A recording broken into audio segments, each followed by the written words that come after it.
Jim, how would you define the holiday blues? I think the holiday blues are, it's almost a grief process, I think, for a lot of people because they're missing times, missing people that have been associated with the holidays in the past. And that can be a pretty significant impact on some people. So how do we deal with the holiday blues? I think the way we deal with it is that we establish rituals, maybe, or new rituals that we have to have, because that signifies the importance of the holidays. We keep ourselves active. We push ourselves a little bit to be in social settings because that's where we really can feel the Christmas spirit and the positive side of that. And that's kind of what Christmas is about. It's about sharing, and it's about being involved, and it's about helping others, and it's about making your religious statements and your religious practices. So you can't just sit home and expect everything to be great. You got to be active in this also. As you know from your counseling practice, when in pain, we tend to withdraw.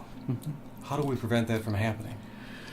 Well, sometimes that's difficult, and so sometimes we have to rely on others, and I always challenge healthier people, let's say, to look for those people that are struggling a little bit and isolating themselves. But we kind of have to challenge ourselves, challenge our beliefs, and I think loneliness is the big problem, and so we have to do things that put us involved with people. There are churches, there are community agencies that have programs.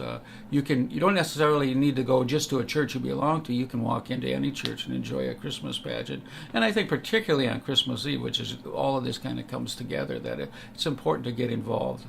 There are agencies in the community too that also provide presents if you're low on financial support. They provide dinners and food, and it's having to kind of humble yourself, if you will, to make those phone calls. But that is the reason for the season. And there is always hope. Yeah. There is always hope. That's what it's all about.